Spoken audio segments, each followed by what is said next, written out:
Y sabe Oscar que ¿Qué está pasando?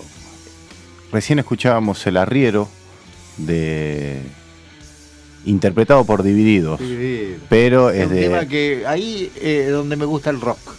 Le gusta el rock. Ahí. Es de el gran Atahualpa Yupanqui. Le cuento, Oscar, que estamos en comunicación con Gerardo Peña desde Colombia. ¿Estás ahí, Gerardo? Gerardo, ¿nos escuchás? Bueno, parece que hay un inconveniente, Franco. Un inconveniente. Vamos a tratar de solucionar la comunicación. Pero te cuento, Oscar, que él es del Movimiento Campesino de Colombia y se está estableciendo la conexión en este momento. ¿Qué nos va a contar? Están en un conflicto ahí. En un conflicto importante. Importante. A ver si ahí está Gerardo Peña. ¿Nos estás escuchando? Sí, ya recuperamos la comunicación. Ya los escucho. Se había perdido. Bien. Sí. Contanos, tanto aquí al Hormiguero, a FM Poriajú, como a nuestros oyentes, lo que está sucediendo allá en Colombia con el movimiento campesino. Un paro agrario está programado o ya se realizó o están en eso. Contanos cómo está la situación. Bueno, muchísimas gracias, primero que todo, a ustedes por darme esta oportunidad de dirigirme a su audiencia, y saludos a las personas pues, que están escuchando en este momento esta transmisión. Yo me encuentro en Popayán, una ciudad del suroccidente colombiano, y hago parte de una organización campesina que trabaja por los derechos justamente del campesinado acá en el suroccidente colombiano. Rápidamente les cuento. El paro nacional agrario estuvo activo por más de 21 días. En esa movilización que se llevó a cabo a nivel nacional, se estaban denunciando las políticas neoliberales que atentan contra la economía parcelaria, contra los pequeños productores campesinos y que favorecen los grandes capitales y las transnacionales, y se denunciaron, digamos, los efectos que esto ha traído en términos de la destrucción de la economía campesina en el país.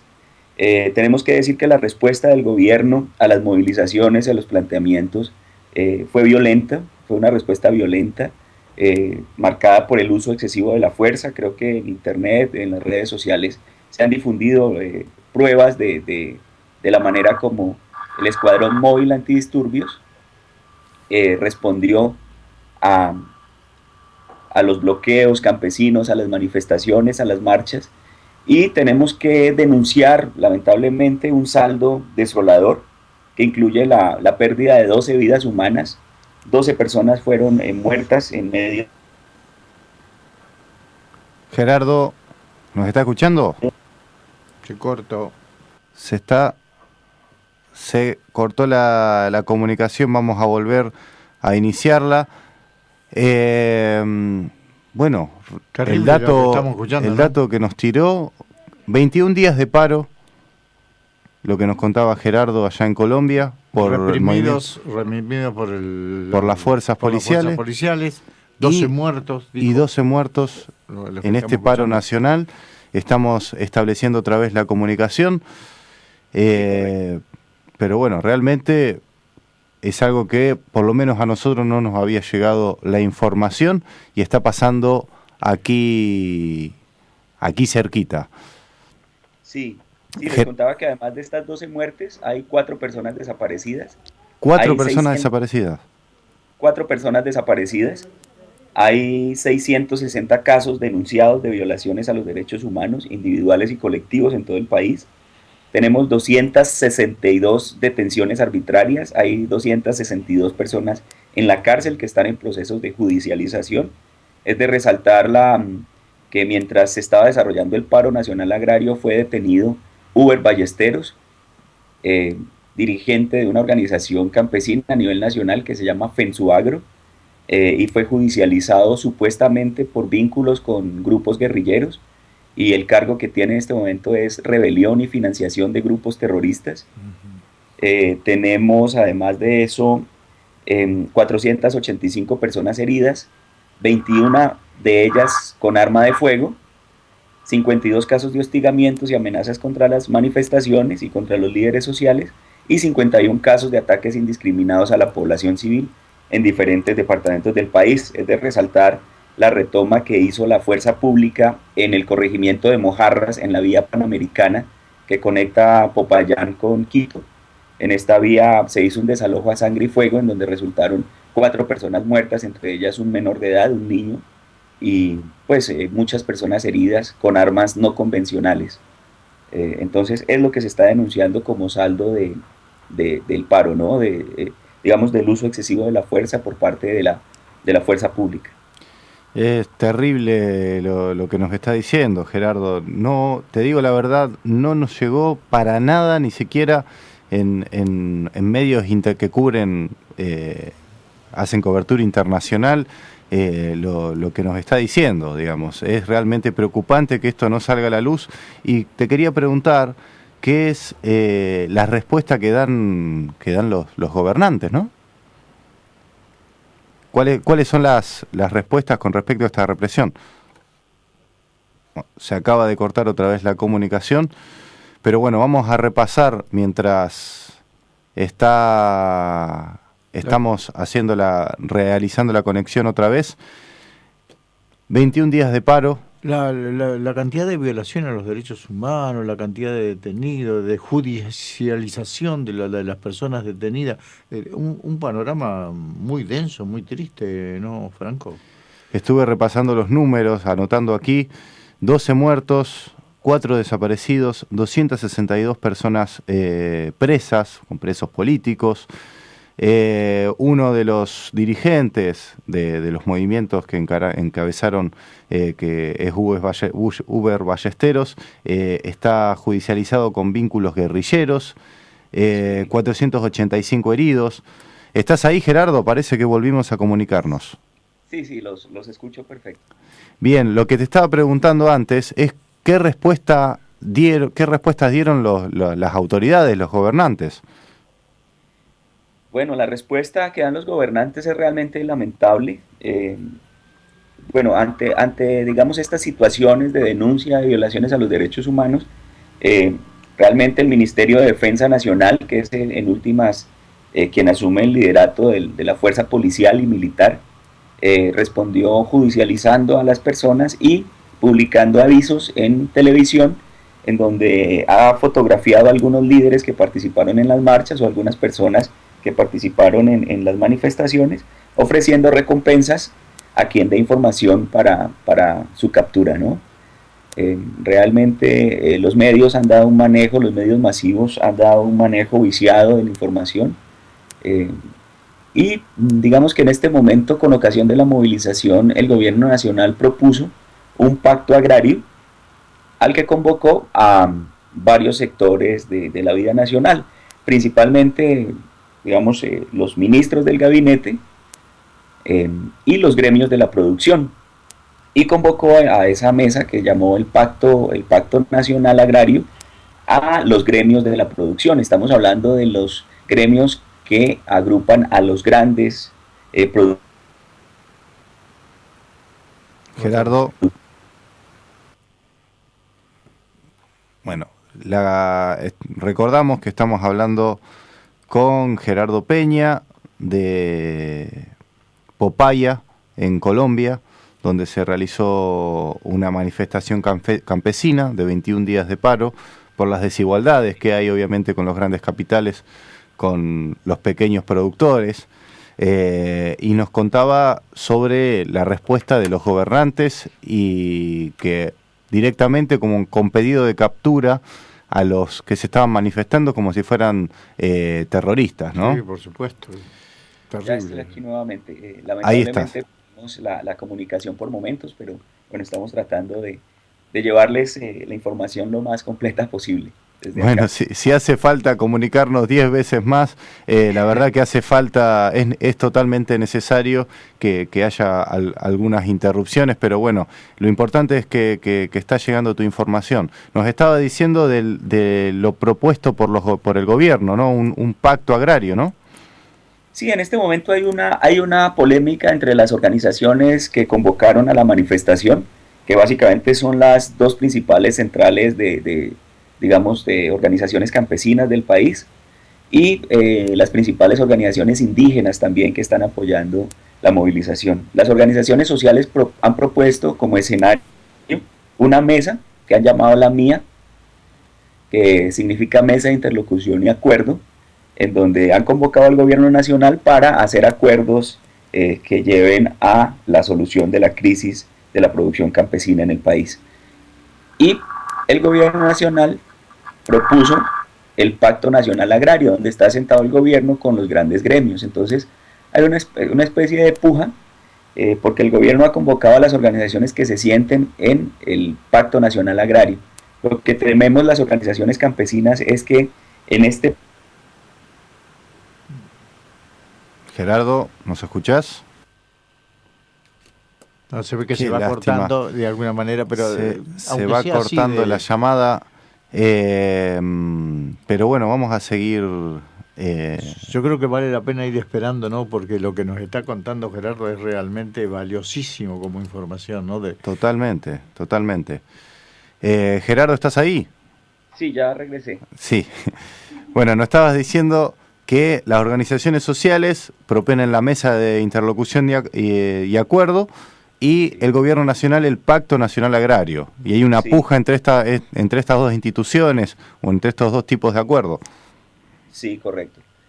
Básicamente el temor de las organizaciones campesinas de sentarse en el Pacto Nacional Agrario es que termine siendo la reedición de un pacto histórico que se dio acá en Colombia, que fue el Pacto de Chicoral, que es un municipio de una provincia nuestra, un departamento del departamento del Tolima, en donde ya hace 40 años el gobierno nacional se sentó con los gremios de la producción, con los grandes productores agrarios, y digamos, en ese pacto lo que hicieron fue frenar una serie de políticas que favorecían al campesinado, que trataban de defenderlo frente al embate de la gran propiedad del latifundio. Y lo que hizo ese pacto de Chicoral también fue satanizar, señalar como subversiva cualquier forma de organización campesina, en particular la Asociación Nacional de Usuarios Campesinos, que era digamos, la máxima organización campesina del momento, que había sido creada por el gobierno anterior. Bueno, nosotros tememos que se reedite el pacto de Chicoral en la medida en que las decisiones que el gobierno pretende adoptar en el marco de ese gran pacto nacional, sabemos que la posición del gobierno es hacia favorecer el capital financiero, que está adquiriendo grandes extensiones de tierra en el país, y favorecer a las transnacionales de las semillas y de los agroinsumos, y favorecer a los grandes capitalistas de este país, que son los que están en este momento, que controlan la mayor parte de la producción. Gerardo, ¿sí? Cuéntame. Te quería preguntar, o sea, ¿se está utilizando la ley Bush, como se llama, la ley antiterrorista para la represión? Por lo que decías de este líder detenido, Eber Ballesteros, ¿no? Se lo tiene como un terrorista. Gerardo. Se nos volvió a cortar. Se volvió a cortar. Gerardo, espera, ¿estás ahí? Un momento de espera. Sí. Vamos a volver a intentarlo. ¿Sabe lo que le quiero contar mientras se está volviendo a hacer la conexión? Sobre las bases militares estadounidenses en Colombia. No solo en Colombia. No solo en Colombia, sí. Pero en Colombia sí, seguro, ¿no? Conocía con la información que en Colombia había bases militares estadounidenses, sí. Donde, bueno, el presidente colombiano, Juan Manuel Santos, quería saber cuál era la opinión. Gerardo, ¿estás ahí? Sí, escuché la pregunta. ¿Escuchaste sobre si tenía que ver la ley antiterrorista, la ley Bush, como se conoce, y qué tienen que ver las bases militares estadounidenses, si siguen funcionando o si actúan en esta represión o no? Claro, hay que tener en cuenta dos cosas. La primera es que Colombia está en este momento en medio de un conflicto armado de más de medio siglo, ¿no? Sí. Y en el marco de ese conflicto armado, el Estado colombiano tiene alianzas muy fuertes con el gobierno de Washington, y que los Estados Unidos, eh, digamos, el gasto militar colombiano especialmente durante los dos gobiernos de Uribe, del 2002 al 2010, se disparó. Es decir, aquí renunciamos a hacer gasto en educación, gasto en salud, gasto en vivienda, en servicios públicos, para, como política de Estado, financiar la guerra, ¿no? Y en eso la política antiterrorista de los Estados Unidos ha tenido una influencia notable. Aquí se firmó desde entrando el año 2000 el Plan Colombia, eh, en donde el gobierno norteamericano ha gastado o ha invertido muchísimo, muchísimo dinero en términos de la lucha contra el terrorismo, que ellos lo denominan así, que se concentró en las áreas en donde las FARC, especialmente, y el ELN, que son los dos grupos guerrilleros más importantes, pues tienen algún control y una presencia fuerte. Y también parte de esa ayuda se ha destinado hacia la fumigación de los cultivos ilícitos, ¿no? Fumigación aérea con glifosato. Claro. Sí, que aquí pasa lo mismo. Mientras vamos a volver a conectarnos con Gerardo. ¿Qué impotencia debe dar cuando uno reclama lo justo, que uno trabaja la tierra, o son campesinos que de toda una vida vienen trabajando la tierra y se encuentran enfrente con una represión como la que está contando Gerardo? Así es. Ahí está, me parece, Gerardo, ¿no? ¿Estás ahí, Gerardo? Sí, ahí los escucho. Entonces, bien. Les sí. contaba primero lo del apoyo a la guerra contra la guerrilla. Segundo, la política de fumigación de los cultivos llamados ilícitos, fundamentalmente coca, marihuana y amapola, en vastas zonas del país, con un costo ambiental altísimo, entre otras cosas, y en términos de seguridad para las poblaciones. Y tercero, el Plan Colombia, financiado por los Estados Unidos, en nuestro país tiene otra cara, que es la faceta social, ¿no? Es un poco financiar algunas acciones sociales que están en cabeza del Ministerio de Defensa, del Ejército Nacional y de algunas instituciones creadas por parte del gobierno para manejar estos dineros, ¿no? Que básicamente son proyectos de cooperación internacional para el desarrollo. Y parte de esta política también está en la estigmatización de las organizaciones sociales y de la movilización y la protesta social. Les decía a sus compañeros hace unos 15 días que hablamos que lo primero que hace el gobierno colombiano cuando se convoca al paro o a cualquier huelga o movilización durante los últimos años es señalar que el paro está infiltrado por la guerrilla de las FARC. Claro, es el caballito de batalla que tienen.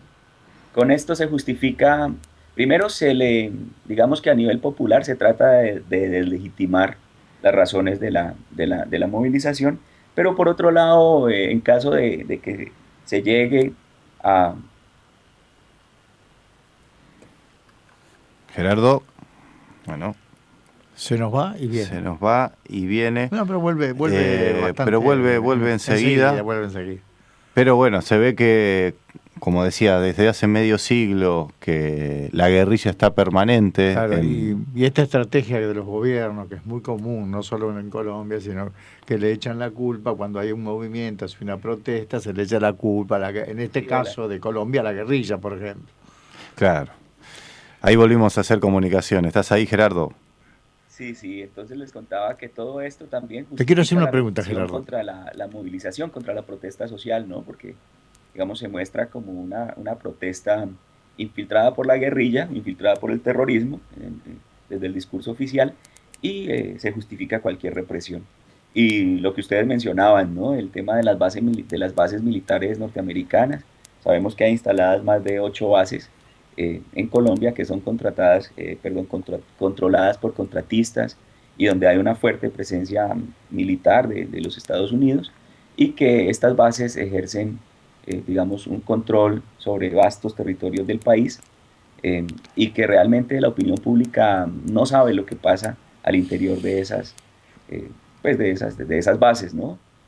Sabemos que desde allí también no solo se coordina la lucha contra las drogas o contra la guerrilla, sino que también se hacen labores de espionaje y otra serie de actividades que también van encaminadas hacia desmantelar, ¿no?, los procesos sociales, las organizaciones comunitarias de base. Y, y pues que es una situación preocupante porque la política del gobierno colombiano ha sido cada vez más a incrementar la cooperación militar con los Estados Unidos, con la excusa de la lucha contra las drogas y contra el terrorismo. Y, y como les decía, el gasto militar y la deuda que ha adquirido con los Estados Unidos, el gobierno colombiano es millonaria, ¿no?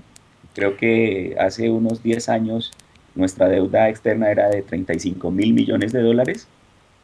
Hoy debe ser de alrededor de unos 80.000 millones de dólares, 85.000 millones de dólares. Y lo triste es que gran parte de esa deuda la hemos adquirido para financiar la guerra contra el terrorismo. Gerardo, Principalmente, sí. te quería preguntar, Oscar te habla, un gusto charlar contigo. Te quería preguntar, ¿podés describirnos cómo es la vida de los campesinos, de estos pequeños campesinos colombianos? ¿Cuáles son sus padecimientos y qué capacidad de lucha para seguir esta lucha que emprendieron? Ahí se está volviendo a conectar. Habrá escuchado, espero que haya escuchado la pregunta. Si no, se lo volvemos a hacer. Sí, se lo volvemos a hacer. Ahí está otra vez, Gerardo. Gerardo. No sé si escuchaste la pregunta de Oscar, Gerardo. No la alcancé a escuchar. Vuelvo a preguntar, Oscar. Gerardo, me gustaría que si nos podés reflejar cuál es la situación, cómo viven los pequeños campesinos, cuáles son su situación, su calidad de vida y qué capacidad de lucha tienen como para seguir esto que emprendieron. Bueno, la situación es bastante compleja. En Colombia, más o menos el 1% de la población controla el 62% de la tierra productiva. Entonces estamos hablando que más o menos 4.000 familias se reparten el 62% de la tierra. Realmente la gran masa de campesinos estamos en este momento en esa política que se llamó la ampliación de la frontera agrícola. La gran masa de campesinos están en este momento asentados en zonas de ladera, en selvas que han tenido que adaptar para la producción, en tierras no aptas, de baja calidad, mientras los grandes monopolios y los grandes latifundios controlan las tierras planas y fértiles. Esto implica que los pequeños campesinos estemos en condiciones de minifundio o de microfundio, ¿no? Realmente en la zona donde yo trabajo, que es una organización campesina del departamento del Cauca, hemos hecho un diagnóstico preocupante en donde familias de 5 hasta 8 miembros viven y producen, buscan su sustento en parcelas menores a 1 hectárea, ¿no? Digamos el 93% de nuestros campesinos trabajan en esas condiciones. Entonces eso es lo primero que hay que decir. Lógicamente tenemos una situación crítica, precaria en términos de nuestra economía, porque la producción parcelaria cada vez se ha convertido cada vez es más inviable en nuestro país, y a eso le tenemos que sumar que la política ha ido hacia la revolución verde, ¿no? Hacia cultivos. Ahí se volvió a cortar. No, se volvió a cortar, parece. Vamos a volver a establecer la conexión. El 93% de los pequeños campesinos, 1 hectárea. En 1 hectárea trabajan. Lo que acá llamábamos, antes le llamábamos, tiene una quinta, qué terrible. Y las peores tierras, las mejores tierras están en grandes de los grandes. Y el 1% de la población colombiana tiene el 62% de la tierra. Son datos impresionantes. Datos estadísticos que reflejan la realidad, ¿no? Y sí. Okay, y yo creo, compañeros, regresé por acá. Ahí está. Comentando, miren, sí. Un ejemplo, en este momento en Colombia se supone que fue uno de los principales productores de café. Sí. Y tiene mucha fama, digamos, a nivel internacional nuestro café. El café que nosotros estábamos produciendo, la roba, que son 25 libras, el café que se estaba produciendo hace año y medio, el que estábamos vendiendo en 120.000 pesos la roba, hoy en el mercado lo estamos vendiendo a 40.000 pesos la arroba, es decir, casi a un 30% de lo que lo estábamos, o a un 25% de lo que lo estábamos vendiendo hace menos de 2 años. Y los campesinos no tenemos la posibilidad de manejar precios. Los precios son impuestos desde una organización nacional, que es la Federación Nacional de Cafeteros, que no tiene ningún control por parte del campesinado, de los caficultores de Colombia, y que, digamos, cuya fluctuación de precios está atada a la dinámica internacional, ¿no? A los precios internacionales del café, a la fluctuación del dólar y, lógicamente, a los intereses de las personas que manejan esta federación. Eso es básicamente, eso resume la situación de los caficultores y en general de los productores agrarios en nuestro país. Y a eso hay que sumarle la entrada en vigencia de tratados de libre comercio con Estados Unidos, Canadá, la Unión Europea, se está negociando uno con Corea, con China, que han realmente arrasado digamos, la estructura productiva de nuestro país. Sí, me imagino siempre metiendo las garras, y aparte en países donde está tan delicada la situación, ¿no? Gerardo, sí.